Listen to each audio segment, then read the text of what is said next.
नमस्कार प्रिय विद्यार्थियों, मैं आपका doctor Gautam sir online classes में एक बार फिर से आपका स्वागत करता हूं। और आज की कक्षा जो हमारी है ये टेस्ट सीरीज की तरह है, जो आपके कंप्लीट जितने भी प्रश्न बनेंगे ऐसे के ऐसे प्रश्न हूबहू वहां पर आपको परीक्षा में देखने को मिलेंगे। ये प्रश्न बहुत ही महत्वपूर्ण है और इन प्रश्नों का आपको अच्छे से अध्ययन करना है। और साथ के साथ कमेंट भी, आप कमेंट बॉक्स खुला हुआ है, आप कमेंट कर सकते हो। इसके साथ साथ आप इन प्रश्नों की व्याख्यात्मक हल भी देखोगे कि क्वेश्चन पढ़ें और फिर उसके बाद में पढ़कर एक या दो बार आप अच्छे से पढ़ें और फिर उसके बाद आप आंसर दे सकते हैं। इसके साथ साथ आपको डिटेल भी अच्छे से याद रखनी है, क्योंकि ये प्रश्न घूम फिर कर वापस आते रहते हैं। ठीक, तो चलिए शुरुआत करते हैं हम। और ये हिंदी वर्ग 2, टीजीटी पीजीटी वर्ग 1 और विभिन्न राज्यों की जो फर्स्ट ग्रेड सेकंड ग्रेड भर्ती परीक्षा होती है, टीजीटी पीजीटी होती है, उन सभी में ये उपयोगी है। प्रश्न बहुत ही इम्पोर्टेंट है, थोड़े प्रश्नों का स्तर भी काठिन्य वाला है, तो ध्यान से पढ़ें और उसको फिर आप आंसर दे सकते हो। तो देखिए, पहला प्रश्न हम देखते हैं। पहला प्रश्न क्या है हमारा? राम रावण के युद्ध को रूपांतरित करने के लिए निराला ने राम रावण युद्ध को रूपांतरित करने के लिए निराला ने इनमें से कौन सी शैली पर बल दिया था? कौन सी योजना थी उनको? राम रावण युद्ध को रूपांतरित उन्होंने किस काव्य में किया? उनकी कौन सी ऐसी रचना थी जिसमें उन्होंने रावण और रावण युद्ध को, दोनों के युद्धों को दर्शाया था? तो ऐसी कौन सी रचना थी? तो पहले तो रचना का नाम याद होना चाहिए। इसके बाद हम चलेंगे रचना से जुड़ी हुई और भी तथ्यात्मक बातें। तो राम रावण के युद्ध को निराला ने एक ही कृति में दर्शाया था, और वो थी राम की शक्ति पूजा। कौन सी थी? राम की शक्ति पूजा। शक्ति पूजा, राम की शक्ति पूजा जो ये रचना थी, इसी में राम रावण युद्ध को परिभाषित किया था। इसके बाद बात करते हैं कि इसमें कौन सी शैली अपनाई गई थी, तो वो आपको देखनी है। चार है: संस्कृत की सरल मद पद मैत्री का प्रयोग किया, या अधिकतर द्वित्व वर्णों का प्रयोग किया, या संस्कृत पद मैत्री नाद योजना और अनुप्रास विधान पर विशेष बल दिया, या देशज शब्दों का लाक्षणिक प्रयोग किया। तो इस कविता में देखिए, राम की शक्ति पूजा जो कविता है ना, ये लंबी कविता है, लंबी कविता है निराला की,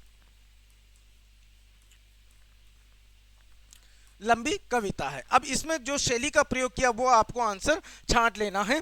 और ये कथन जो है, ये कथन किससे जुड़ा हुआ है? निराला से जुड़ा हुआ है। तो आप, राम की शक्ति पूजा किसकी है? निराला की। ये भी ध्यान रखें, निराला की राम की शक्ति पूजा कविता है, लंबी कविता है और इसमें ध्यान रखता है। कोमल कांत, अब देखिए यहाँ पर चार ऑप्शन है, चारों ऑप्शनों को आपको आंसर देना है। अच्छे से छांट लीजिए कि भाई इसमें से ये ऑप्शन होगा। ये देखो, मैंने जो प्रश्न छांटे हैं ना, ये कठिन स्तर के हैं। कठिन स्तर का मतलब है कि जो परीक्षा में आपको नहीं बन पाते, सामान्य जो बच्चे पढ़ते हैं, सिलेक्शन वाले तो नहीं, सिलेक्शन वाले बंदों से तो ये प्रश्न वो कैसे भी करके निकाल लेंगे, लेकिन जो सामान्य स्टूडेंट होते हैं उनको ये प्रश्न नहीं आते। आप कितना भी पढ़ लो तब भी वो प्रश्न नहीं आएगा। कब आएगा वो? जब आप उसका नोट्स डीपली पढ़ोगे, उनका अभ्यास करोगे, उन रचनाओं का या उन तथ्यों से जुड़े हुए चीज़ों को, तब जाके प्रश्न सॉल्व होते हैं। तो यहाँ पर हमारा जो आंसर होने वाला है वो आप देख सकते हो कि जो संस्कृत की पद मैत्री या नांद योजना अनुप्रास के विधान पर विशेष बल दिया था, यही आंसर हमारा इसका राइट होगा। यानी कि उन्होंने संस्कृत, देखिए निराला ने ज़्यादातर जो राम की, अब रामायण थी तो ये रचना किस पर थी? राम की शक्ति पूजा की जो रचना की गई थी। तो हमारे एक नाम मिलता है कृतिवास ओझा। कृतिवास ओझा क्या है? नाम कृतिवास ओझा। इनकी रामायण, इन्होंने जो रामायण लिखी थी उसका नाम था कृतिवास रामायण। कृतिवास रामायण, कृतिवास रामायण, ठीक है। तो कृतिवास रामायण के आधार पर राम की शक्ति पूजा लिखी गई थी। और ये जो कविता थी, ये किसका पूर्व संस्करण कहा जाता है? तो तुलसीदास, एक निराला ने एक और कविता लिखी थी जिसका नाम था तुलसीदास। तुलसीदास काव्य ग्रंथ है, या यूं कह दीजिए काव्य रचना है। तो उस तुलसीदास काव्य का पूर्व संस्करण कहा जाता है। यानी कि तुलसीदास को काव्य जो लिखा था ये पहले लिखा था, और बाद में निराला ने राम की शक्ति पूजा दूसरी कविता लिखी थी। तो इसे क्या कहा जाता है? राम की शक्ति पूजा को तुलसीदास काव्य का पूर्व संस्करण, पूर्व संस्करण कहा जाता है, कहा जाता है। राम की शक्ति पूजा जो कविता है उसको तुलसीदास जो काव्य लिखा था ये इसी नाम से लिखा था, तुलसीदास। इसका पूर्व संस्करण कहा जाता है। और इस कविता में क्या था विषय? इस कविता में राम के संघर्ष को देखिए, राम के संघर्ष का चित्रण किया गया था, दिखाया गया था, चित्रण किया गया था। राम के संघर्ष का चित्रण किया गया है, राम के विजय का चित्रण नहीं किया गया। राम रावण युद्ध से आप समझ रहे होंगे कि राम रावण के युद्ध का विजय का वर्णन हुआ होगा, नहीं। राम रावण युद्ध से पहले जो राम की मनोस्थिति थी और जो उनका संघर्ष था उसको इस कविता के माध्यम से चित्रण किया गया है, ये थी। और ये कविता का अगर बात करें तो ये कविता 1936 में प्रकाशित हुई थी, 1936 में प्रकाशित हुई थी। ठीक, तो चलते हैं, ये प्रश्न का आंसर हमारा क्या हो जाएगा? सी हो जाएगा। चलिए आगे प्रश्न देखते हैं, और प्रश्न देख लेते हैं।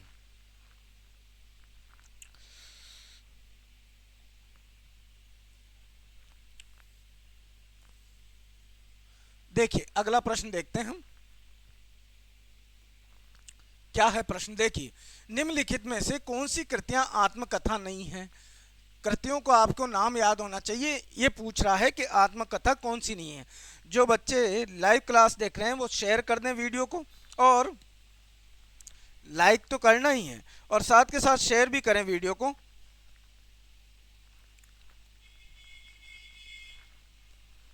ठीक है, चलिए इनमें से हमें छांटना है कि आत्मकथा नहीं है। पूछ रहा है कि आत्मकथा नहीं है, कौन सी आत्मकथा नहीं है, ये ध्यान रखना है आपको। चार आपके सामने ऑप्शन है। एक कहानी, ये भी बाणभट्ट की आत्मकथा, अन्य से अनन्या की, और एक शेखर एक जीवनी। तो ये चार हैं, ऑप्शन चार दे रखे हैं आपके सामने, ए बी सी डी। इस तरफ से आपको छांटना है। तो कीजिए शुरुआत, देखते हैं।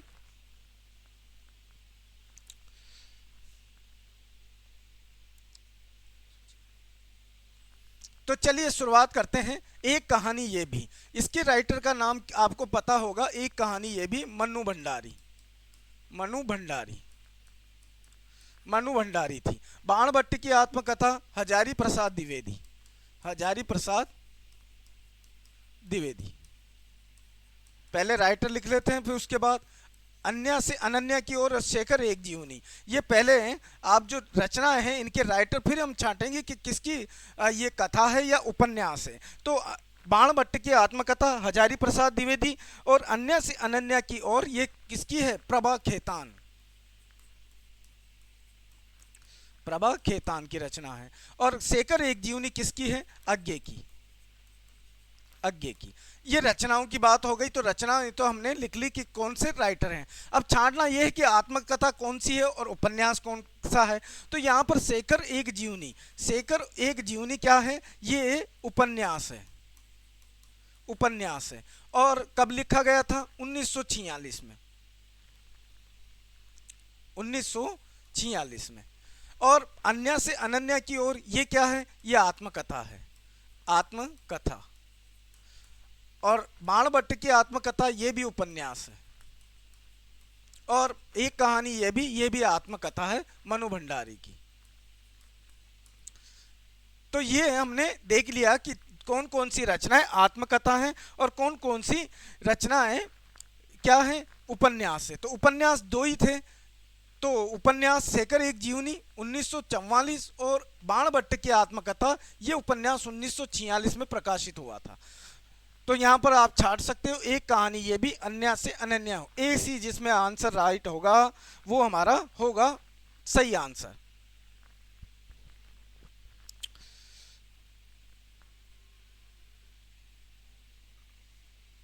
तो यहां पर आप ए सी ऑप्शन नहीं दिख रहा है। एक कहानी ये भी और अन्य से अनन्या हो, ए सी। तो यहां पर ऑप्शन थोड़ा गड़बड़ है, आप किसी को भी कर लो, ऐसी कर सकते हैं हम। बी ऑप्शन हमारा सही हो जाएगा। थोड़ा मिसप्रिंट हो गया आंसर में। चलिए और प्रश्न देखते हैं, आगे चलते हैं।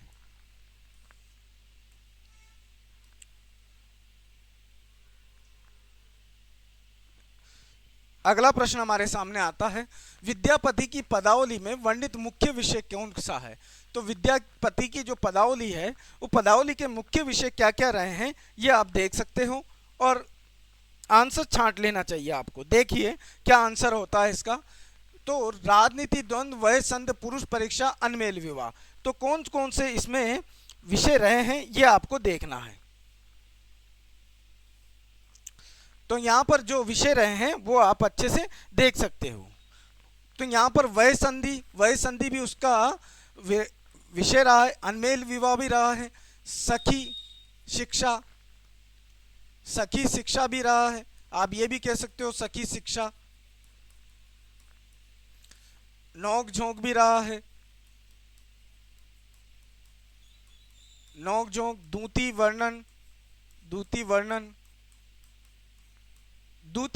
सखी शिक्षा, नोक झोंक और दूती वर्णन, प्रेम प्रसंग या आप कह सकते हो, ठीक है ना। सद्य स्नाता ये भी विषय रहे हैं, सद्य स्नाता, प्रेम प्रसंग,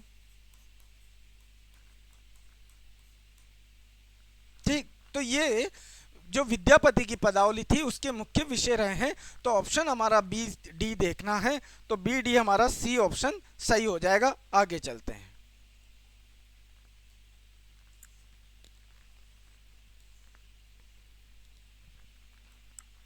देखिए अगला प्रश्न है, निम्नलिखित में से भारतेंदु की अनुदित रचना नहीं है, कौन सी नहीं है। विद्या सुंदर, पाखंड विडंबन, सत्य हरिश्चंद्र या सती प्रताप।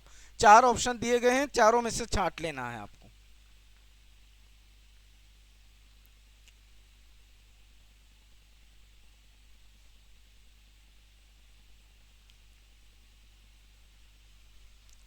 ठीक है, चलिए चार ऑप्शन रहे तो हम पूरे भारतेंदु की जो अनुदित रचनाएं हैं उनके बारे में देखते हैं कि कौन कौन सी उन्होंने अनुदित रचनाएं लिखी हैं। तो यहाँ पर देखते हैं, एक तो था विद्या सुंदर। उसके बाद देखिए भारतेंदु की 9 तो रचनाएं हैं जो उन्होंने मौलिक रचना कह सकते हो आप, और अनुदित रचनाएं हैं वो केवल 8 ही मानी जाती हैं। तो कौन कौन सी थी, तो जिनमें से आप छांटोगे तो वो तो अलग है। हम पहले अनुदित जो रचनाएं हैं वो लिख लेते हैं। रत्नावली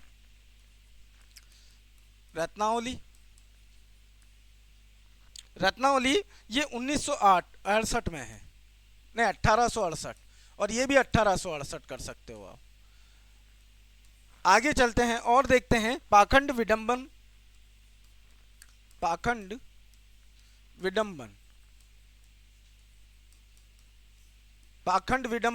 और धनंजय विजय।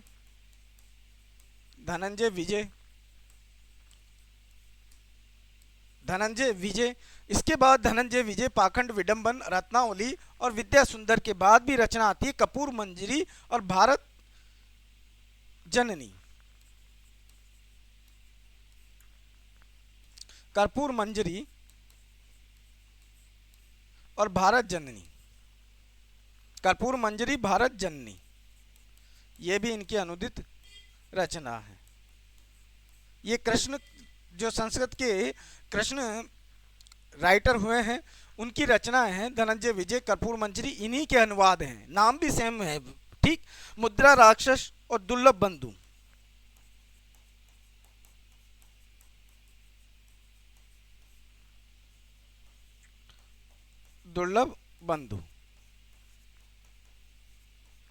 ठीक। तो यहां पर आपने आंसर छांट लिया होगा कि इनमें से अनुदित जो रचना है ना वो सती प्रताप नहीं है। सती प्रताप इनका अधूरा नाटक है, ठीक। एक तो ये सती प्रताप जो राधा कृष्णदास ने पूरा किया, राधा कृष्णदास ने पूरा किया, अधूरा नाटक है सती प्रताप, ठीक। तो ये कौन सी है, ये इसमें से शामिल नहीं है। बाकी जो है अनुदित है विद्या सुंदर 1968, रत्नावली, पाखंड विडंबन, धनंजय विजय, कपूर मंजरी, भारत जननी, मुद्रा राक्षस और दुर्लभ बंधु की रचना भी 1880 में हुई थी, और ये शेक्सपियर के नाटक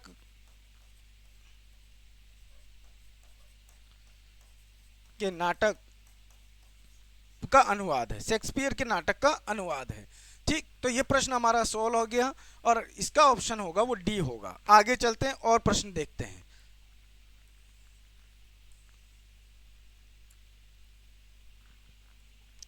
देखिए 4 ऑप्शन आपके सामने होते हैं, आपको आंसर लगा लेना चाहिए।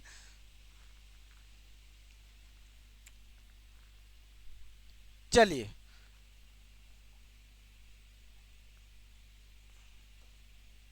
देखिए, शेखर एक जीवनी उपन्यास की विशेषताएं नहीं है।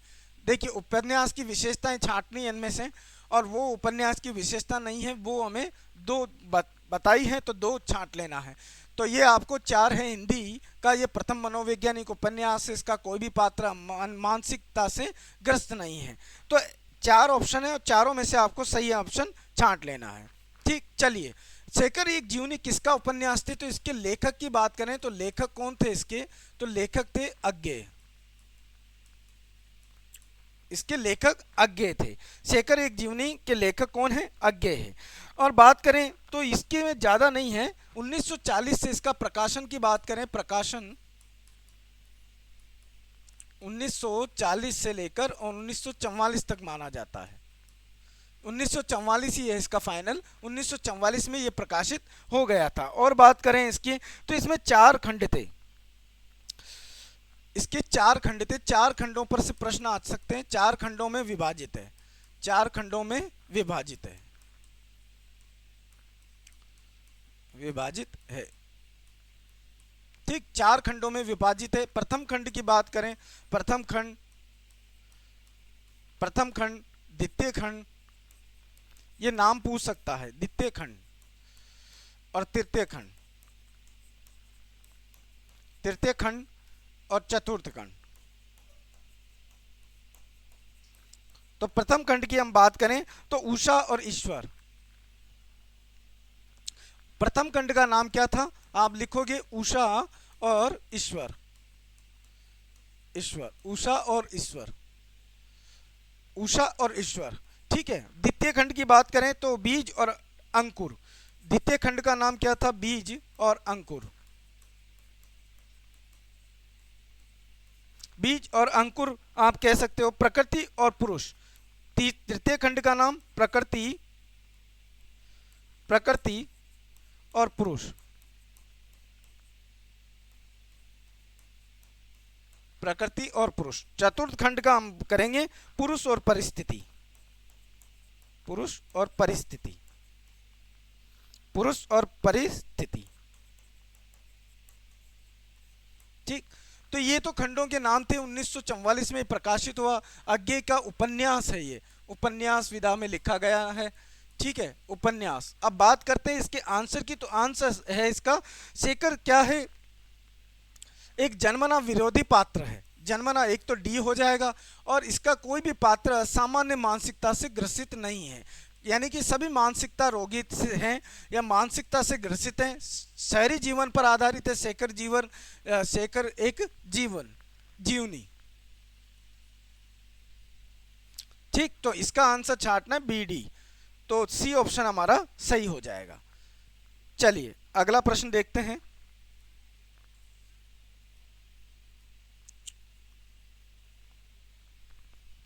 देखिए अब अगला प्रश्न आता है हमारे सामने, और प्रश्न सिंपल सा है। ऑप्शन में कमेंट में आंसर भी देने की कोशिश करें। हरिवंश राय बच्चन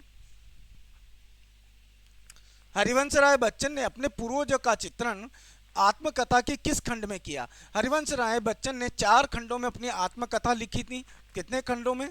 4 खंडों में। खंडों में अपनी आत्मकथा लिखी।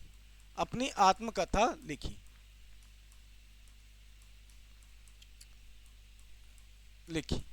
ठीक, तो 4 खंडों में लिखी थी। तो इनमें से कौन सा था? तो यहाँ पर पूरा ही है। चारों खंड यहाँ पर दे रखे हैं आपको। नीड़ का निर्माण, फिर बसेरे से दूर, 10 द्वार से सोपान तक, क्या भूलूं क्या याद करूं।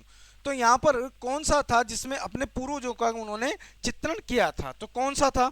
तो यहाँ पर ये जो खंड था ये 1959 में प्रकाशित हुआ। कौन सा खंड जिसका आप आंसर दे रहे हो? पूर्वजों का वर्णन किसमें किया था? तो वो आपको ध्यान है। क्या भूलूं क्या याद करूं। तो ऑप्शन हमारा क्या हो जाएगा? डी, क्या भूलूं क्या याद करूं, इसका प्रकाशन क्या भूलूं क्या याद करूं, क्या भूलूं क्या याद करूं। तो इसका प्रकाशन कब हुआ था, 1959 में हुआ था। यह आत्मकथा है, किसकी है, हरिवंश राय बच्चन की आत्मकथा है, आत्मकथा शैली है या विधा है, आत्मकथा विधा में लिखी गई रचना है। ठीक, चलते हैं अगले प्रश्न की ओर और प्रश्न देखते हैं। आंसर देने की कोशिश करें, आप हमारा भी मनोबल बढ़ाएं, आंसर दोगे तो आपका ही फायदा है।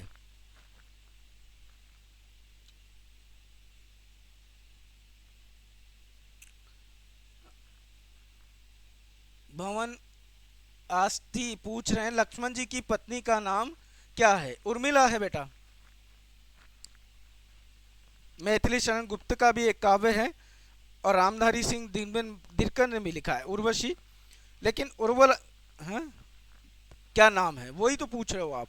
नाम लक्ष्मण जी की पत्नी का नाम, राम की शक्ति पूजा से जो लक्ष्मण जी हैं उनकी पत्नी का नाम उर्मिला है, उर्मिला काव्य भी है। चलिए अगला प्रश्न है हमारे सामने, ये तो हो गया, अगला चलते हैं।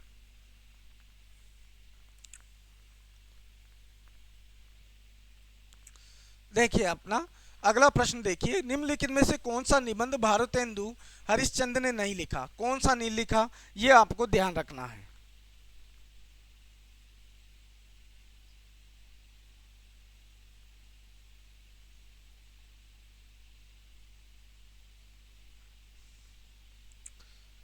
हाँ जी बिल्कुल, साकेत लिखा है।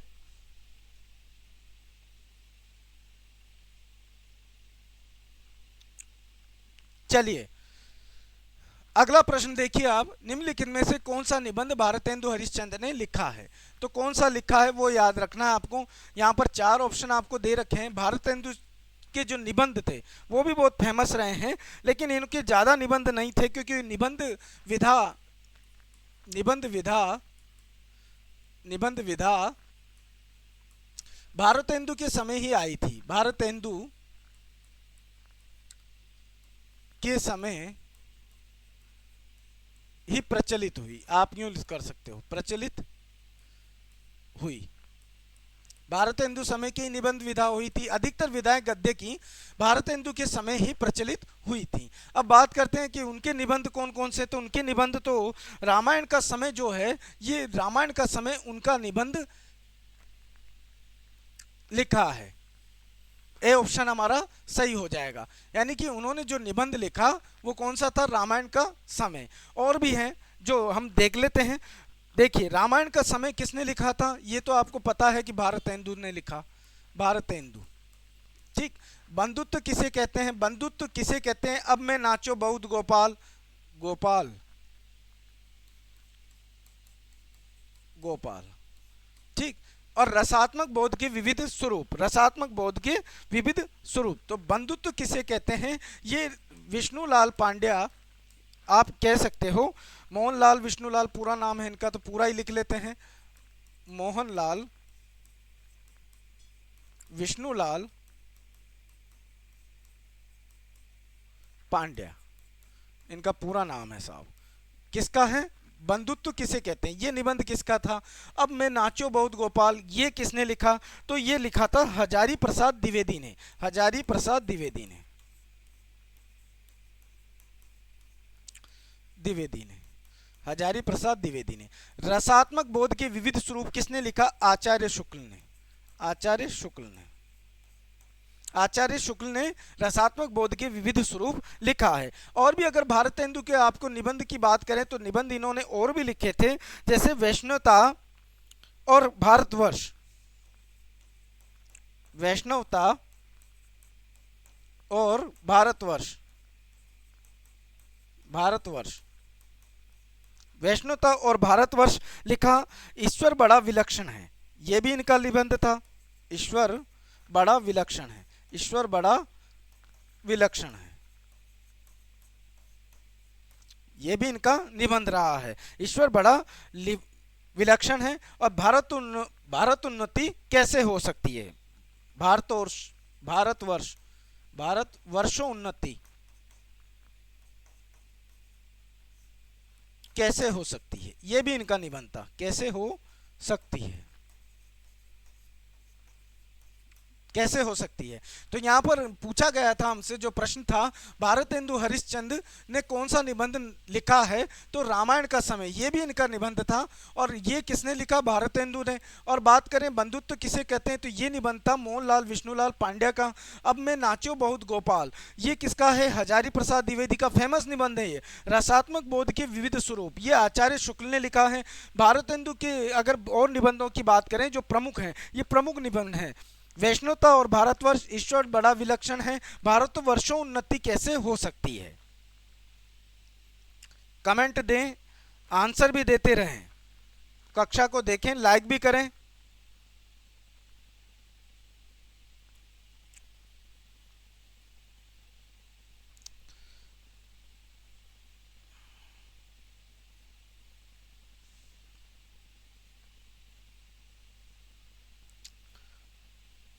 चलिए आगे चलते हैं और प्रश्न देखते हैं।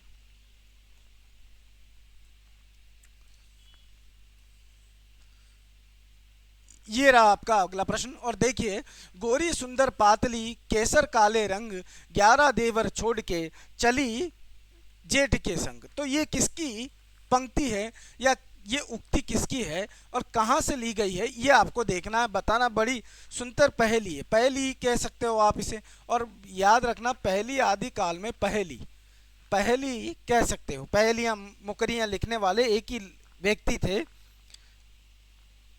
हाँ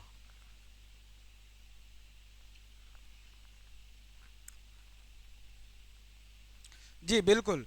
तो आपने आंसर सोच लिया होगा कि आंसर क्या है। पहेली है, पहले तो पहेली को अच्छे से पढ़ें और फिर आंसर देने की कोशिश करें, ताकि हम आंसर के बारे में आगे चर्चा करें। पहेलियां आपको ये तो पता चल गया कि किसकी थी, तो पहेलियां तो हमारी एक की थी। आंसर तो आप दे सकते हो कि क्या है। देखिए, गोरी सुंदर पातली केसर काले रंग, 11 देवर छोड़ के चली जेठ के संग। तो ये पहेलियां आदिकाल में जो पहेलियां लिखी थी, वो आदिकालीन कवि थे, वो थे, उनका नाम आदिकालीन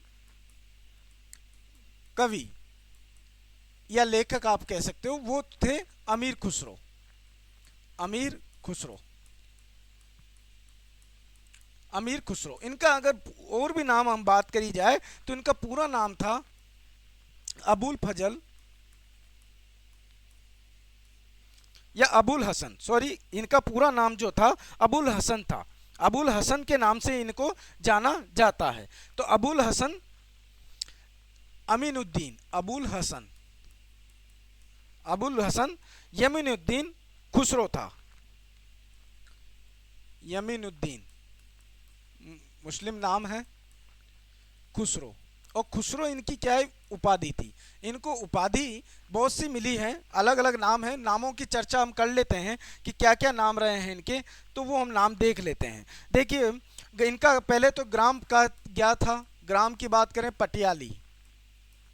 पटियाली कहाँ पर है, ये एटा जिला में। एटा जिला कहाँ पर है, यूपी में। ठीक, तो ग्राम पटियाली के रहने वाले थे, वहीं इनका जन्म हुआ, जो एटा जिला में पड़ता है। और कहाँ है एटा जिला, यूपी में है। बात आगे करें, इनका नाम पूरा आपने लिख ही लिया, अबुल हसन। तो अबुल हसन इनका पूरा नाम था, अबुल हसन इनका पूरा नाम था। और बात करें इनके और नामों की चर्चा कर लेते हैं। तो इनको उपाधि क्या दी गई थी, उपाधि थी खुसरो। उपाधि की बात करें तो उपाधि इनको दी गई थी, वो खुसरो थी। उपाधि की हम बात करें तो खुसरो, खुसरो सुखन, ये उपाधि थी। सुकन भी जोड़ना इसमें है ना, पूरा खुसरो सुकन इनकी उपाधि थी। बात करें इनके और नाम की, तो उपनाम की बात करें तो उपनाम में इनको उपनाम तुर्क ए अल्लाह, तुर्क ए अल्लाह, तुर्क ए अल्लाह किसने कहा, खिलजी ने कहा साहब। उस टाइम पे खिलजी का ही शासन था और खिलजी ने इनको ये उपाधि दी थी, तुर्क ए अल्लाह। क्या दी थी, खिलजी ने। तुर्क ए अल्लाह के नाम से जाना जाता है। और तोता ए हिंद भी इन्हें कहा जाता है, तोता ए हिंद, तोता ए हिंद के नाम से। ये उपाधि किसने दी, ये भी खिलजी ने दी। और हिंदुस्तान की तूती, हिंदुस्तान की, हिंदुस्तान की तूती। तूती किसने कहा? हिंदुस्तान की तूती, ये स्वयं अपने आप को कहते थे, अपने आप को, अपने आप को ही कहते थे। मैं हिंदुस्तान की तूती हूँ, जो कुछ पूछना है हिंदी में मुझसे पूछो। तो हिंदुस्तान की तूती किसे कहा जाता है? अमीर खुसरो को कहा जाता है। कवियों में राजकुमार, देखिए एक और नाम आता है कवियों में राजकुमार। कवियों में राजकुमार ईश्वरदास, ईश्वरदास ने कहा। कवियों में राजकुमार ईश्वरदास ने कहा। और भी होता है खड़ी बोली का प्रथम कवि, आप ये भी लिख सकते हो, खड़ी बोली का प्रथम कवि, खड़ी बोली का प्रथम कवि, खड़ी बोली का प्रथम कवि, प्रथम कवि, मात्र कवि, महाकवि नहीं, ठीक है ना, आप इतना ध्यान रखें, महाकवि नहीं, प्रथम कवि, प्रथम कवि भी आप इन्हें कह सकते हो। अवधी भाषा का प्रथम कवि भी आप कह सकते हो। यहां पर और लिख देता हूं मैं आगे, अवधी भाषा का, अवधी भाषा का प्रथम कवि, प्रथम कवि, अवधी भाषा का प्रथम कवि भी आप कह सकते हो। तो इनके ऊपर अगर बात करें, प्रश्न पे आए, इस पहेली का आंसर क्या होगा? तो इस पहेली का नाम होगा अरहर या अरहर की दाल, अरहर की दाल, ठीक है, ये आंसर हो जाएगा। तो यहाँ पर यही था, अमीर खुसरो के बारे में था। आदिमकालीन कवि अमीर खुसरो थे और इनका पूरा नाम अबुल हसन यमुनुद्दीन खुसरो था। ग्राम पटियाली में इनका जन्म हुआ, एटा जिला यूपी में। और इनकी जो उपाधि थी वो उपाधि खुसरो सुकन के नाम से जानी जाती है। तुर्क ए अल्लाह इनको खिलजी ने कहा। तुर्क ए अल्लाह किसने कहा? खिलजी ने कहा। तोता ए हिंद भी खिलजी ने कहा। हिंदुस्तान की तूती ये स्वयं अपने आप को कहते थे। कवियों में राजकुमार किसने कहा था? जो इस हिंदी के कवि हुए हैं, आदि भक्तिकालीन कवि हुए हैं जिन्होंने, ईश्वरदास, उन्होंने क्या कहा? इन्हें कवियों में राजकुमार कहा है। खड़ी बोली की बात करें तो खड़ी बोली के प्रथम कवि माने जाते हैं। अवधी भाषा का भी इन्हें प्रथम कवि माना गया है। पंकज शर्मा जी कहते हैं राधे राधे सर। बिल्कुल, राधे राधे जी। आज हमारी पहली क्लास है। कोई बात नहीं बेटा, आपका स्वागत है। आज आपकी पहली क्लास है, अच्छी बात है। चलिए आगे चलते हैं और प्रश्न देख लेते हैं। अगला प्रश्न देखते हैं क्या होता है। अगला प्रश्न देखिए, अगला प्रश्न भी हमारा सामने है आपके। प्रकाशन वर्ष के अनुसार निम्नलिखित उपन्यासों को सही अनुक्रम क्या है? सही अनुक्रम बताना है आपको। आपका बंटी, धरती धन, अपना, झूठा सच, मैया दास की माड़ी। 4 ऑप्शन है और प्रकाशन की दृष्टि से इनके सन याद करने हमें। तो सन कैसे याद करेंगे वो आपको देखना है, ठीक। चलिए, इनके प्रकाशन वर्ष को आपको देखना है। और आपका बंटी, धरती धन, न अपना, झूठा सच और मैया दास की माड़ी। 4 ऑप्शन है, चारों ऑप्शनों में से सही ऑप्शन आप लगा सकते हो। इसकी डिटेल हम देखते हैं जब तक कि प्रकाशन वर्ष। देखिए, प्रकाशन वर्ष के अनुसार हमें इन्हें जमा लेते हैं। प्रकाशन वर्ष के अनुसार इनको हम क्या करते हैं? जमा लेते हैं।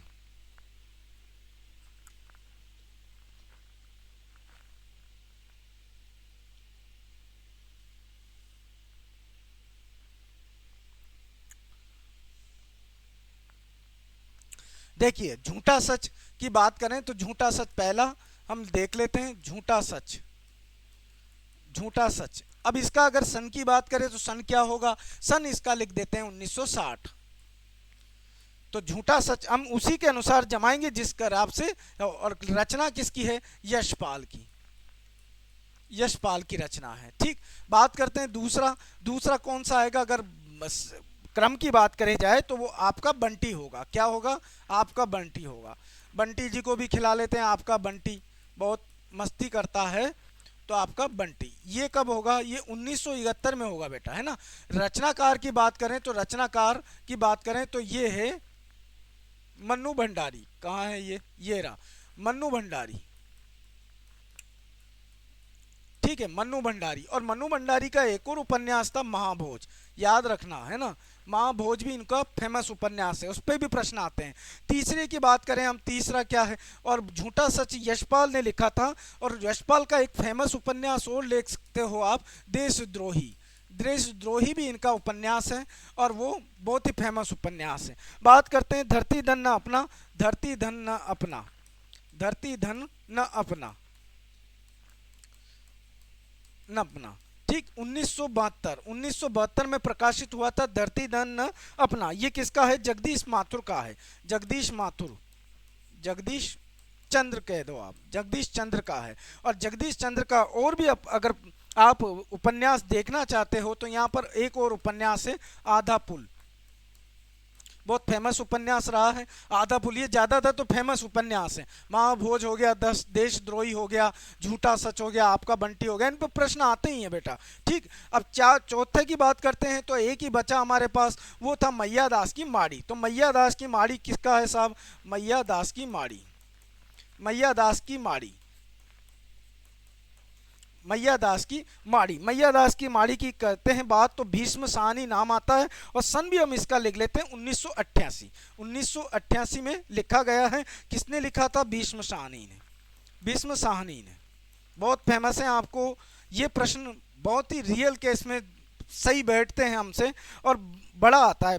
अगर भीष्म साहनी की बात करें तो एक उपन्यास इनका बहुत ज़्यादा फेमस है, भारत पाकिस्तान की जो बंटवारा हुआ था उस पर ही फेमस है ये। और ये नाम था 1973 में, हाँ 1973 में लिखा गया था तमस। तमस भीष्म साहनी का बहुत फेमस है। भारत जो पाकिस्तान अलग हुआ था वो विभाजन पर आधारित है, बहुत ही फेमस है, आता रहता है क्वेश्चन। आपका बंटी पर भी प्रश्न आता है, यशपाल के झूठा सच पे भी आता है, देशद्रोही पे भी आता है। ये प्रश्न इंपॉर्टेंट है, इनको आपको लिखना चाहिए।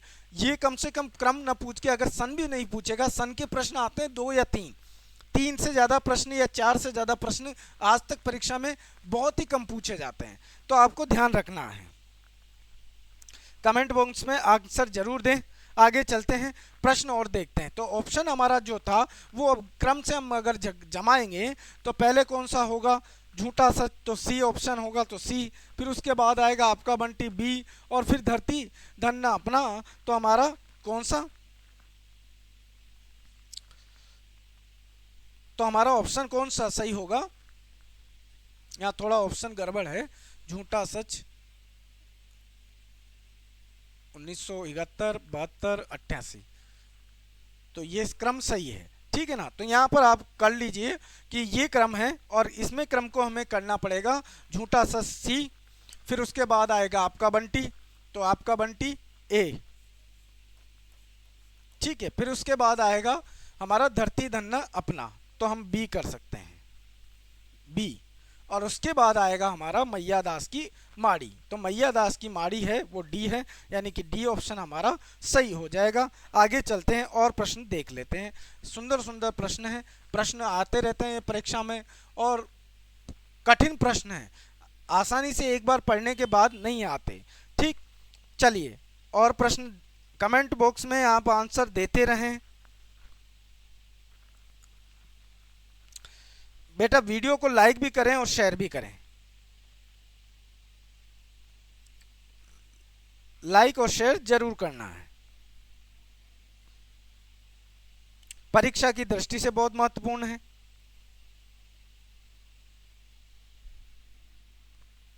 चलिए, ब्रजभाषा पद्य का संग्रह सभा विलास किसकी रचना है, ये पूछ रहा है सभा विलास की रचना के बारे में, तो आपको आंसर देना है कि सभा विलास किसकी रचना है। तो 4 ऑप्शन है, सदल मिश्र, लल्लूलाल, विट्ठलनाथ या नाभादास। 4 ऑप्शन है, 4 ऑप्शनों को अच्छे से पढ़ें और फिर उसके बाद क्वेश्चन करें।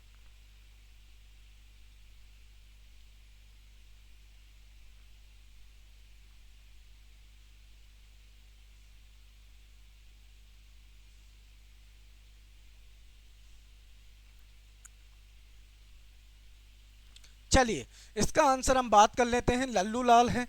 लल्लूलाल क्या है कि लल्लूलाल जब हमारी भाषा, जब खड़ी बोली स्थापित हो रही थी तो इनका बड़ा योगदान था। और खड़ी बोली गद्य के, खड़ी बोली पद्य के, आप पद्य कह दो, पद्य के कवि थे, कवि थे, ठीक, कवि थे। और इन्होंने एक खड़ी बोली गद्य में क्या लिखा था? प्रेम सागर। ये भी पूछा जाता है, प्रेम सागर किसमें लिखा? खड़ी बोली पद्य में, खड़ी बोली पद्य में। बात करें खड़ी बोली पद्य में, इनको किस किस भाषा का ज्ञान था? तो ये उर्दू में भी लिखते थे और खड़ी बोली में भी लिखते थे, और इन्होंने ब्रज भाषा में भी रचना करी, ब्रज भाषा में भी रचना की है, ब्रज भाषा में भी रचना की है, ठीक। तो ये संस्कृत नहीं जानते थे, ये संस्कृत नहीं जानते थे बेचारे, संस्कृत नहीं जानते थे। लल्लू लाल के बारे में पढ़ते हैं तो संस्कृत नहीं जानते थे। जन्म की बात करें तो जन्म इनका जन्म था, जन्म 1820 में हुआ और मृत्यु इनकी कब हुई? मृत्यु 1880 में हो चुकी थी इनकी। जन्म 1920 और 1882 करना आप, 1882 में इनकी मृत्यु हो चुकी थी। ये गुजराती ब्राह्मण थे, गुजराती ब्राह्मण थे। आचार्य शुक्ल लिखते हैं इनके बारे में, ब्राह्मण थे, गुजराती ब्राह्मण थे, ठीक है। और उर्दू को क्या कहते थे? ये यामनी भाषा कहते थे। गुजराती ब्राह्मण थे, उर्दू को इन्होंने यामनी भाषा कहा है, उर्दू को इन्होंने यामनी भाषा कहा है, यामिनी भाषा कहा है।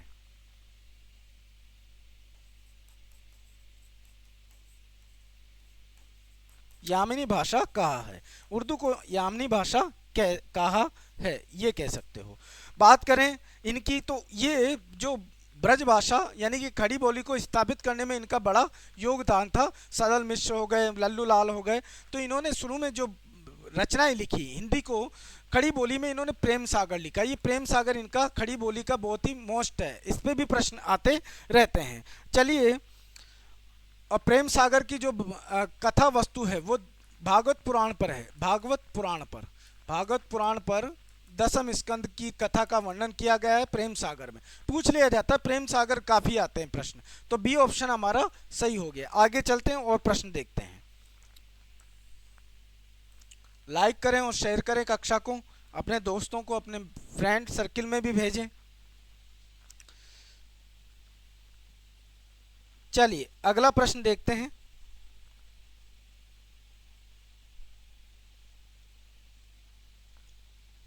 मोनू रावत जी, आपका जुड़ने, कक्षा में जुड़ने पर आपका स्वागत है। चलिए और प्रश्न देखते हैं। अगला प्रश्न देखिए क्या है? सूची 1 को सूची 2 से मिलान कीजिए। ये प्रश्न ऐसे होते हैं जो अगर 2-3 रचनाएं, कभी कभी ये टफ हो जाते हैं। अगर एक रचना आपको याद है तो आप आंसर लगा देते हो, और कभी एक रचना भी याद नहीं है और मान लीजिए फिर तो ये गलत होना ही है। और अगर मान लीजिए आपको कभी कभी प्रश्न इतना कठिन कर देता है कि 2 रचनाएं याद होने पर भी आप इसका सटीक आंसर नहीं लगा सकते, तुक्का लगता ही नहीं है 2 आंसर में भी, और कभी कभी एक रचना याद हो तो उसमें भी तुक्का लग जाता है। तो 4 ऑप्शन है आपके सामने और चारों ऑप्शनों को आपको अच्छे से देख लेना है।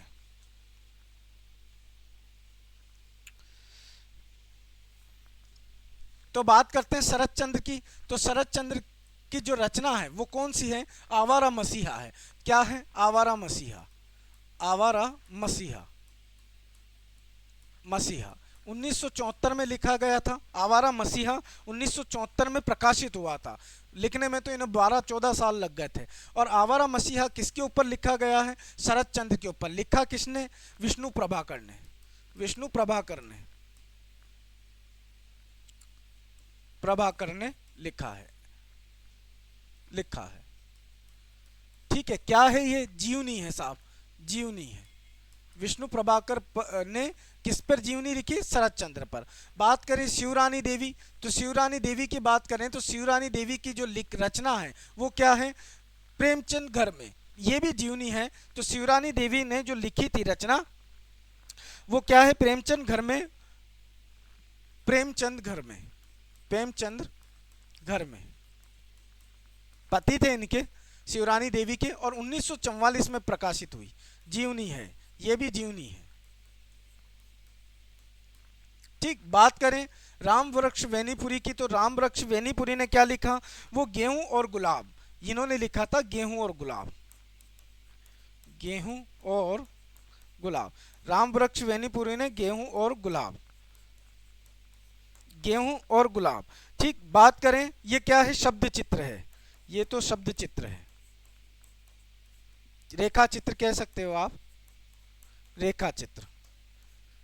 ठीक, बात करें हरिवंश राय बच्चन की, तो हरिवंश राय बच्चन की नीड़ का निर्माण, नीड़ का निर्माण, नीड़ का निर्माण।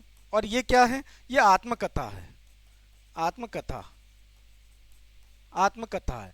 तो हमारा ऑप्शन क्या बैठेगा, आपको लगा लेना है कि क्या ऑप्शन हमारा सही बैठ रहा है। ठीक,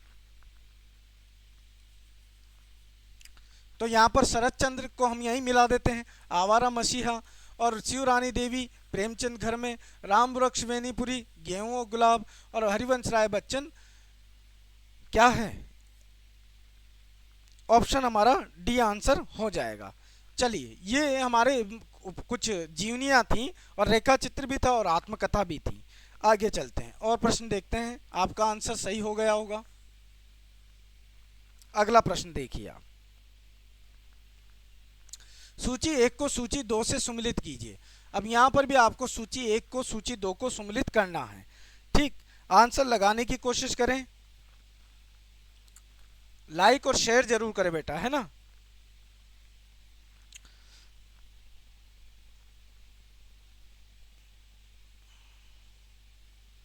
चलिए, सूची 1 को सूची 2 से हम मिला लेते हैं, क्या क्या है देखिए।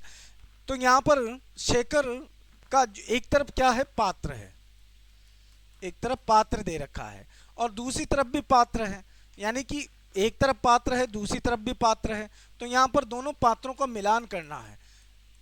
ठीक, सेम होने चाहिए, वो रचना में सेम होने चाहिए, रचना में शामिल हो, शामिल हो, एक ही रचना के पात्र होने चाहिए। तो शेखर और का पात्र जो पहला दे रखा है हमारा, वो किसका है, सरस्वती का है। तो शेखर के साथ हम किसको जोड़ेंगे, सरस्वती को, सरस्वती को। ठीक, शेखर के साथ। अब शेखर क्या है, शेखर ये किसकी रचना है, किसमें है, तो शेखर एक जीवनी, शेखर एक जीवनी, शेखर एक जीवनी के पात्र हैं। और ये क्या है, उपन्यास है, उपन्यास है, किसका है, ये अज्ञे का है, ये भी याद रखें, अज्ञे का उपन्यास है, शेखर एक जीवनी। और इसके पात्रों का नाम क्या है, शेखर और सरस्वती, समझ गए आप, अज्ञे ने लिखा है। दूसरा पात्र की बात करें, सीलिया, तो सीलिया का जो पात्र होगा वो कौन सा होगा, तो यहाँ पर हमारे सामने माता दीन दे रखा है। तो यहाँ पर सीलिया का जो पात्र होगा वो कौन होगा, माता दीन, माता दीन। ठीक, ये किससे संबंधित है, ये गोदान से संबंधित है। गोदान की रचना किसने की, प्रेमचंद ने, प्रेमचंद्र ने। तो प्रेमचंद्र की गोदान की सीलिया और माता दीन पात्र हैं। अगला जो हमारे सामने आता है, जयदेवपुरी, तो जयदेवपुरी किसका है, झूठा सच, झूठा सच। और इसका जो पात्र है जयदेव का, वो क्या होगा, तारा, तारा। ठीक है, तो तारा इसका पात्र होगा। और इसका ये किससे संबंधित है, झूठा सच। झूठा सच किसकी रचना है, यशपाल की रचना है। बात करें बाण भट्ट, तो बाण भट्ट का पात्र कौन होगा, सहयोगी पात्र, वो होगा निपुणिया, निपुणिया। और निपुणिया किसके हैं, बाण भट्ट की आत्मकथा, बाण भट्ट की आत्मकथा। किसकी है रचना, हजारी प्रसाद द्विवेदी, हजारी प्रसाद द्विवेदी की।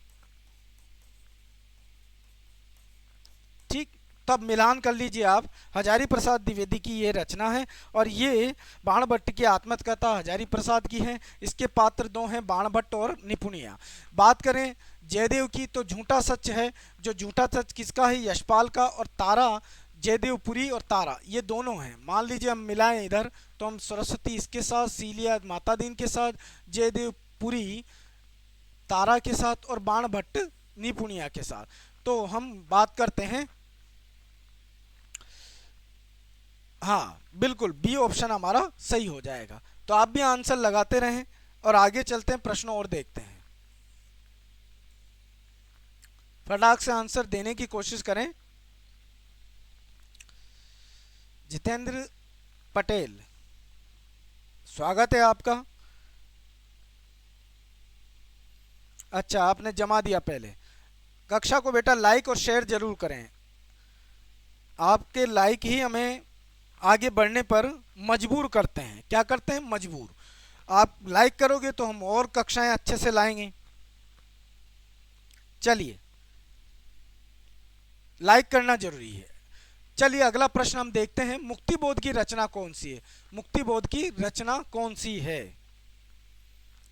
चलिए, मुक्तिबोध की रचना अजय की डायरी, एक साहित्यिक की डायरी, प्रवास की डायरी या सैलानी की डायरी। तो हम बात करें मुक्तिबोध की रचना की, तो मुक्तिबोध की रचना आपको अच्छे से देखनी है कि देखिए यहाँ सारी डायरियां लिखी हुई हैं, तो आप कंफ्यूज ना हो। यहाँ पर एक साहित्य की डायरी किसकी है? मुक्तिबोध की, बोध की। देवराज किसकी है? देवराज, डॉक्टर देवराज। डॉक्टर देवराज की क्या है? ये अजय की डायरी, ये उपन्यास है बेटा, है ना? ये डायरी विधा नहीं है, उपन्यास है। देवराज की डायरी। प्रवास की डायरी किसकी है?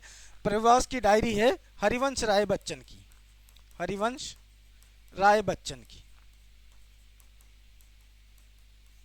बात करें सैलानी की डायरी, हरिवंश राय बच्चन ने भी डायरी विधा में लिखा है, सारी डायरियां हैं, लेकिन इनमें एक उपन्यास है। वो क्या है? अजय की डायरी उपन्यास है। सैलानी की डायरी ये किसकी है? कमलकांत की, कमलकांत की। और ये तीनों तो क्या है? डायरी है। बाकी देवराज ही क्या है? ये तीनों डायरी विधा की रचनाएं हैं। डायरी विधा, विधा की रचना है, रचना है। बात करें अजय की डायरी उपन्यास है, उपन्यास विधा की रचना है। नाम डायरी जरूर है लेकिन उपन्यास है। आगे चलते हैं और प्रश्न देखते हैं। अगला प्रश्न देखिए क्या है? कामायनी के निम्नलिखित सर्गों का सही अनुक्रम क्या है? सही अनुक्रम बताना है, फटाक से आंसर दें। एक साहित्यिक की डायरी,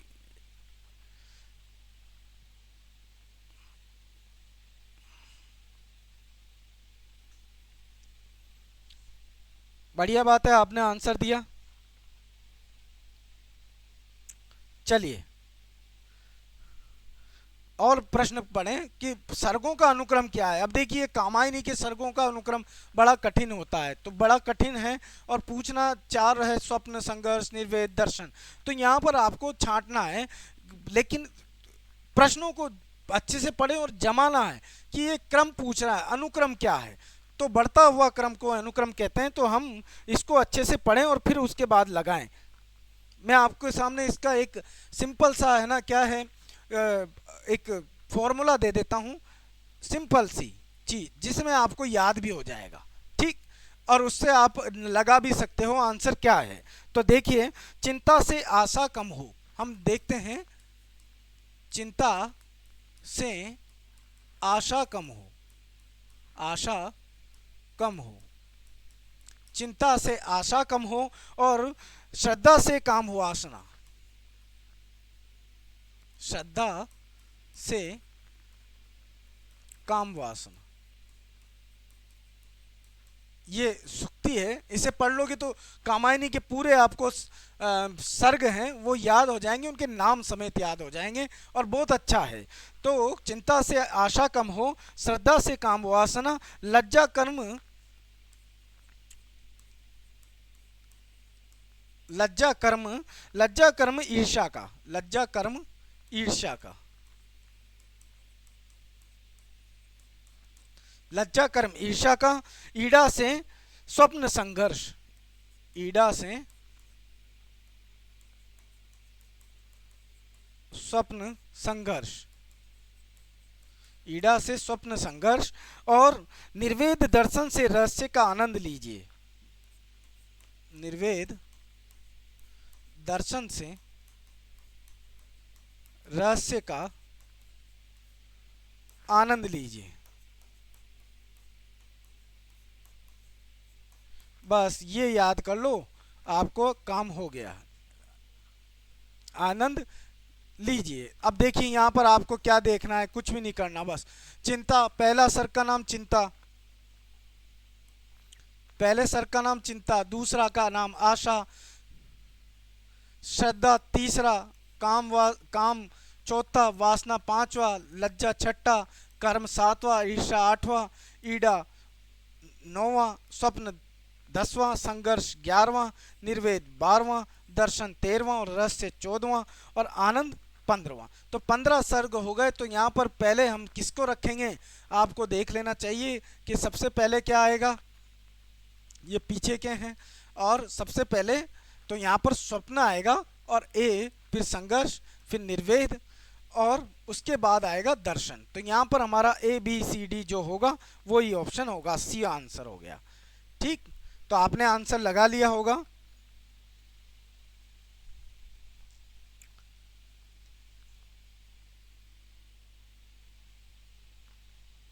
बिल्कुल, आपका आंसर बिल्कुल सही है। चलिए और देखते हैं प्रश्न को, और प्रश्न देखते हैं, आगे चलते हैं। अगला प्रश्न देखिए क्या कह रहा है कि प्रकाशन वर्ष की दृष्टि से नाटकों का सही अनुक्रम क्या है। बकरी, कबीरा, खड़ा बाजार में, मादा, कैक्टस, कोणार्क। तो यहाँ पर प्रकाशन वर्ष की दृष्टि से आपको 4 ऑप्शन है, और 4 ऑप्शनों में से जमाना है इन ऑप्शनों को, सही से क्रम से जमा लीजिए आप।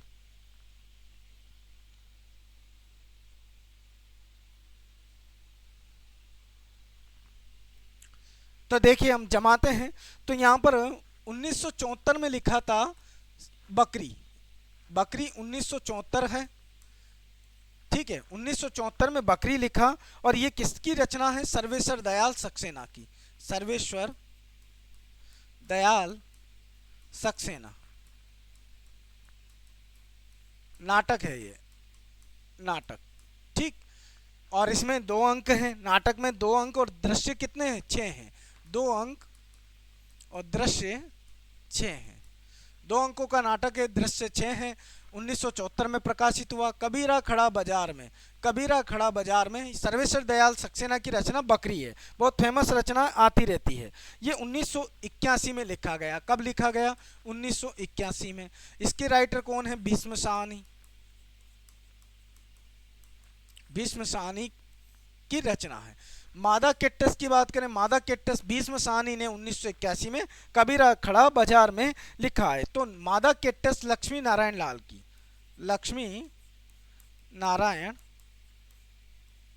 लाल की कब प्रकाशित हुआ ये भी देखना है। लक्ष्मी नारायण लाल ने 1959 में,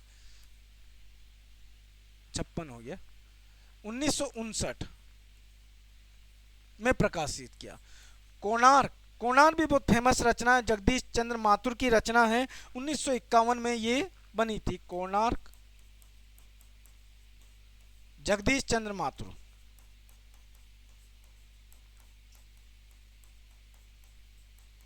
जगदीश चंद्र माथुर की रचना है 1951 में। अब आप देख लीजिए कि अगर इसे हम क्रम से जमाएंगे तो पहले कोणार्क आएगा, यानी कि डी ऑप्शन आएगा। ठीक है, चलिए फिर कोणार्क के बाद कौन सा आना चाहिए, लक्ष्मी नारायण लाल, यानी कि मादा कैक्टस आएगा, तो हमारा सी ऑप्शन भी सही है। बात करें फिर क्या आना चाहिए, सर्वेश्वर दयाल सक्सेना का आना चाहिए, तो ए, और फिर उसके बाद बी, यानी कि सी ऑप्शन हमारा सही होगा। बात करें बकरी की, तो सर्वेश्वर दयाल सक्सेना ने 1974 में ये नाटक लिखा था। भीष्म साहनी ने 1981 में कबीरा खड़ा बाजार में ये भी नाटक लिखा था। लक्ष्मी नारायण लाल ने 1959 में मादा कैक्टस और कोणार्क लिखा था, जगदीश चंद्र माथुर ने। आगे चलते हैं और प्रश्न देखते हैं।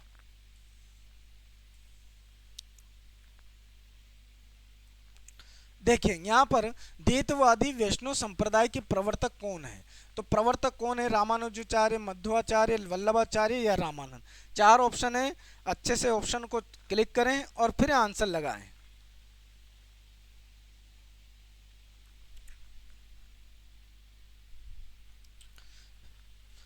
तो 4 ऑप्शन दे रखे हैं, आंसर को देने की कोशिश करें। चलिए मैं आपको यहाँ पर संप्रदाय और जो दर्शन है उनका ही पूरा चार्ट बता देता हूँ, संप्रदाय कितने थे। तो संप्रदाय, संप्रदाय की सूची है ये, सूची की बात करें तो संप्रदाय है और उनके जो प्रवर्तक रहे हैं उनको हम देख लेते हैं। तो सबसे पहले श्री संप्रदाय की बात करेंगे। श्री संप्रदाय, श्री संप्रदाय इनके रचना का प्रवर्तक कौन है? तो रामानुजाचार्य हैं,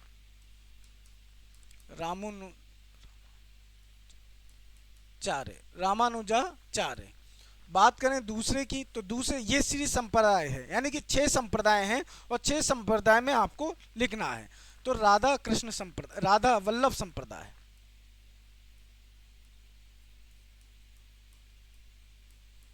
राधा वल्लभ संप्रदाय के हितहरि वंश, हितहरि वंश, हितहरि वंश है। तो राधा वल्लभ संप्रदाय के हितहरि वंश है। अभी जो वर्तमान में जो हमारे प्रेमानंद जी हैं, महाराज हैं, जो वृंदावन में रहते हैं, वो इन्हीं संप्रदाय के हैं और इन्हीं संप्रदाय की गद्दी पर वो बैठे हैं। ठीक, चलिए अगला देखते हैं हम गौड़ीय संप्रदाय। गौड़ीय संप्रदाय, गौड़ीय संप्रदाय की बात करो या चैतन्य संप्रदाय भी कह सकते हो, चैतन्य संप्रदाय। तो इनके जो कौन है, इनके हैं महाप्रभु चैतन्य कह लो या आप चैतन्य महाप्रभु के चैतन्य महाप्रभु कह सकते हो, यही है, इन्हीं के नाम से है चैतन्य महाप्रभु।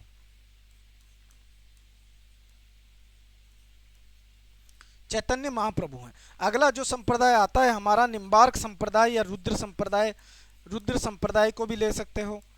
रुद्र संप्रदाय क्रम से नहीं है, ये ऐसे ही जमा के रख रखे हैं। रुद्र संप्रदाय विष्णु स्वामी,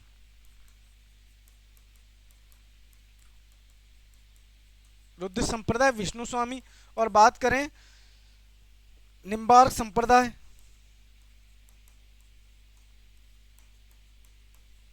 निम्बार्क संप्रदाय कौन थे? निम्बार्काचार्य।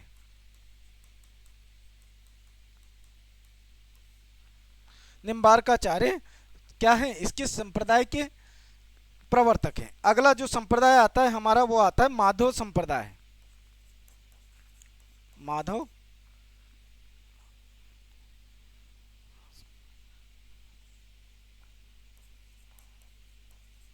संप्रदाय। मध्वाचार्य, मध्वाचार्य इसके प्रवर्तक हैं, मध्वाचार्य इसके प्रवर्तक है। दर्शन भी हमारे हैं, दर्शन की बात करेंगे तो यहां पर हमारा द्वैतवादी वैष्णव संप्रदाय के प्रवर्तक हैं। तो द्वैतवादी वैष्णव संप्रदाय के प्रवर्तक कौन है? तो यहाँ पर आपको 4 ऑप्शन दे रखे हैं और द्वैतवादी वैष्णव संप्रदाय के प्रवर्तक कौन है? मध्वाचार्य हैं। तो मध्वाचार्य हैं, ये जीव और ब्रह्म को अलग अलग मानते हैं, जीव और ब्रह्म को अलग अलग मानते हैं, अलग अलग मानते हैं, जीव और मध्य ब्रह्म को अलग अलग मानते हैं। और जो इनका संप्रदाय वो कौन सा है? यहाँ माधव संप्रदाय, इसे ही हम वैष्णव संप्रदाय भी कह सकते हो। आप माधव संप्रदाय को वैष्णव संप्रदाय भी कहा जाता है, वैष्णव संप्रदाय भी कहा जाता है।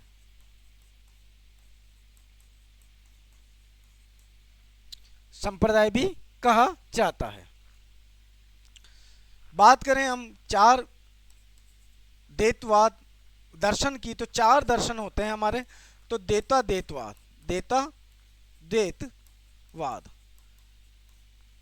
और दूसरा विशिष्टाद्वैतवाद,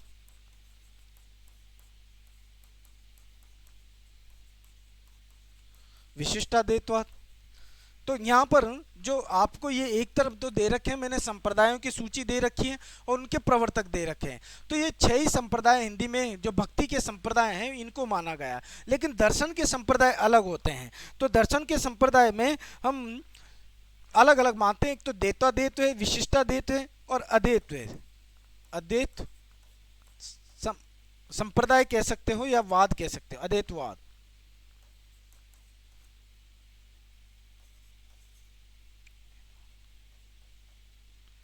और एक द्वैतवाद, जगह कम है, द्वैतवाद। तो ये आपको 4 दर्शन देखने को मिलेंगे और चारों दर्शनों में आपको प्रमुख ये मतलब दर्शन है, इन्हें आप दर्शन कह सकते हो, दर्शन है, दर्शन के विषय हैं ये। और ये इधर भक्ति काल के जो संप्रदाय हैं जिन्होंने भक्ति में विशिष्ट रुचि दिखाई या भक्ति के उस टाइम पे जो शाखाएं थी उन्हें इस संप्रदाय के रूप में मान्यता मिल गई और आगे चलते हुए संप्रदाय बन गए। तो यहाँ पर दर्शन तो हमारे सामने 4 ही हैं और 4 कौन से?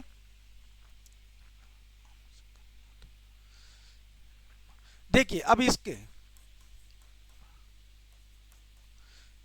यहां पर देख लेते हैं, तो मैं लगा देता हूं निम्बार्काचार्य, निम्बार्काचार्य, रामानुजाचार्य, चार्य, शंकर, शंकराचार्य, और ये माधव, मध्वाचार्य। चलिए ये 4 दर्शन भी आपके हो गए।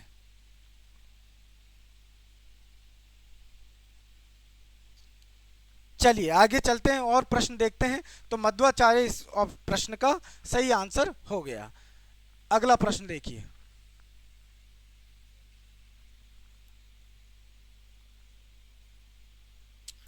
देखिए यहां पर है प्रकाशन वर्ष के अनुसार निम्नलिखित ग्रंथों का सही अनुक्रम क्या होगा?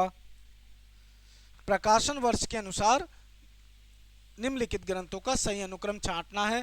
तो सही अनुक्रम छांट लीजिए, 4 हैं ऑप्शन और फिर उनका ऑप्शन हमें लगाने हैं। तो पैरों में पंख बांधकर 1952 में लिखा गया था और ये रचना किसकी है? तो ये रामवृक्ष बेनीपुरी की है, रामवृक्ष बेनीपुरी। पैरों में पंख बांधकर रामवृक्ष बेनीपुरी ने 1952 में लिखा। चीड़ों पर चांदनी, निर्मल वर्मा, चीड़ों पर, चीड़ों पर चांदनी, ये किसकी है? निर्मल वर्मा, निर्मल वर्मा, निर्मल वर्मा ने लिखी। कब लिखी थी? 1964 में। अगला आता है नए चीन में 10 दिन, नए चीन में 10 दिन। तो ये क्या है? गिरधर राठी की है, गिरधर राठी की। इसका प्रकाशन वर्ष अज्ञात है। आंखों में देखा पाकिस्तान, ये किसकी रचना है? ये बड़ा फेमस है, आंखों में देखा पाकिस्तान। तो यहां पर आपको 2005 में देखना है किसको? कमलेश्वर को, कमलेश्वर को। चलिए कमलेश्वर की 2005 में लिखी गई रचना है। तो यहां पर ऑप्शन क्या हो जाएगा? 52 पहले आएगा तो रामवृक्ष बेनीपुरी, तो रामवृक्ष बेनीपुरी डी ऑप्शन हमारा हो गया। फिर उसके बाद में 1964 देखेंगे तो 1964 में हम देखेंगे चीड़ों पर चांदनी, बी ऑप्शन। और फिर सी है गिरधर राठी का और ए होगा आंखों देखा पाकिस्तान, सी ऑप्शन हमारा सही हो जाएगा। आगे चलते हैं और प्रश्न देखते हैं।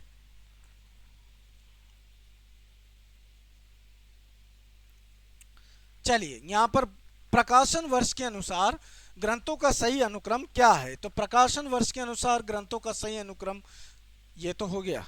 अगला प्रश्न,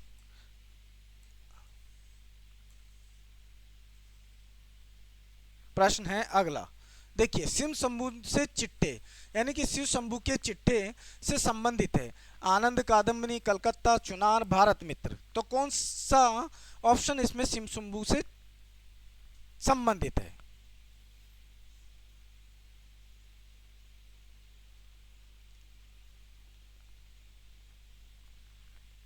तो शिव शंभु के चिट्ठे से संबंधित है बाल मुकुंद गुप्त, बाल मुकुंद गुप्त।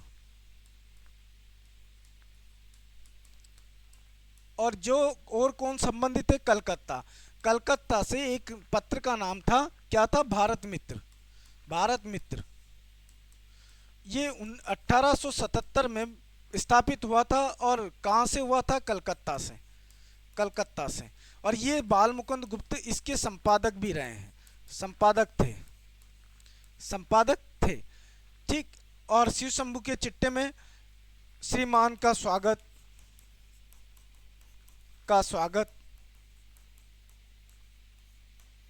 आदि निबंध है। फेमस निबंध तो श्रीमान का स्वागत ही है, और भी आप बनाम लॉर्ड कर्जन विदाई संभाषण देख सकते हो। एक विदाई संभाषण, ये भी आप देख लो, विदाई संभाषण, विदाई संभाषण। तो ये प्रमुख निबंध थे। तो क्या आंसर हो गया? एक तो कलकत्ता देखेंगे और दूसरा भारत मित्र देखेंगे। तो यहाँ पर बी और डी हमारा डी ऑप्शन सही हो गया। आगे चलते हैं और प्रश्न देखते हैं।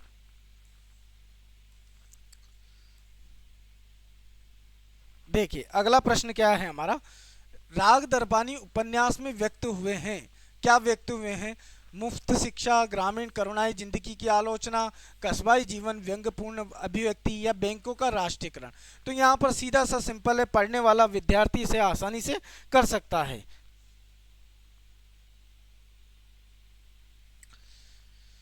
तो जो ये प्रकाशित है इसे आपको देखना है। तो ये राग दरबारी उपन्यास का प्रकाशन, पहले तो लेखक की बात कर लेते हैं। लेखक कौन थे? तो लेखक थे श्रीलाल शुक्ल इसके लेखक थे, लेखक रहे हैं लेखक। प्रकाशन वर्ष की बात करें, प्रकाशन वर्ष 1968 था। ठीक है। और इसी उपन्यास पर, उपन्यास है, उपन्यास विधा में लिखा है, उपन्यास विधा। और इसी क्रम में अगर करें तो 1959 में इन्हें साहित्य अकादमी पुरस्कार भी मिला। साहित्य अकादमी पुरस्कार भी इन्हें मिला। पात्रों की बात करें तो पात्र कौन कौन है साहब? पात्र हैं छंगामल,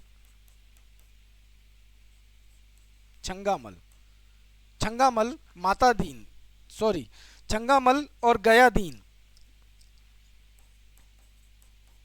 माता दीन नहीं है, गयादीन, रंगनाथ, ये इसके पात्र हैं, प्रमुख पात्र हैं। बात करें इसका, कस्बाई जीवन व्यंग्यपूर्ण अभिव्यक्ति है। ये आप एक व्यंग्य शैली में लिखा गया उपन्यास है,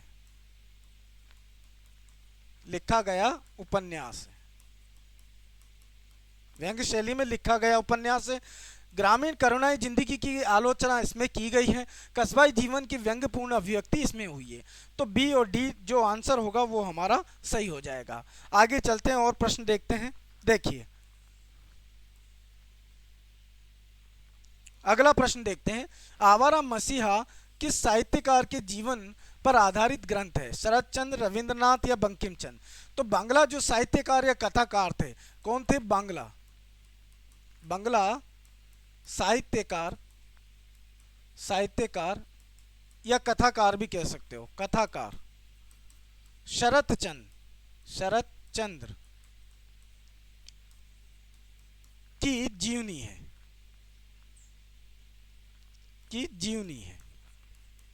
जीवनी परक उपन्यास भी कह सकते हो। जीवनी परक उपन्यास है, जीवनी नहीं है, जीवनी परक उपन्यास है। किसने लिखा था? विष्णु प्रभाकर ने, विष्णु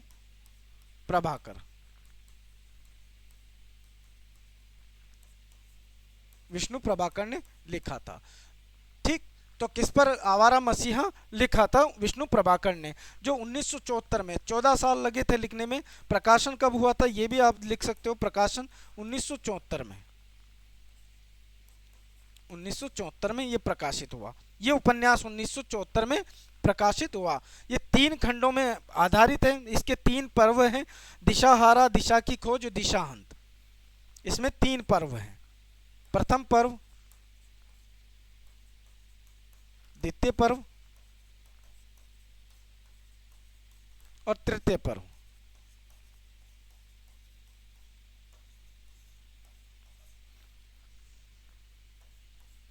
ठीक।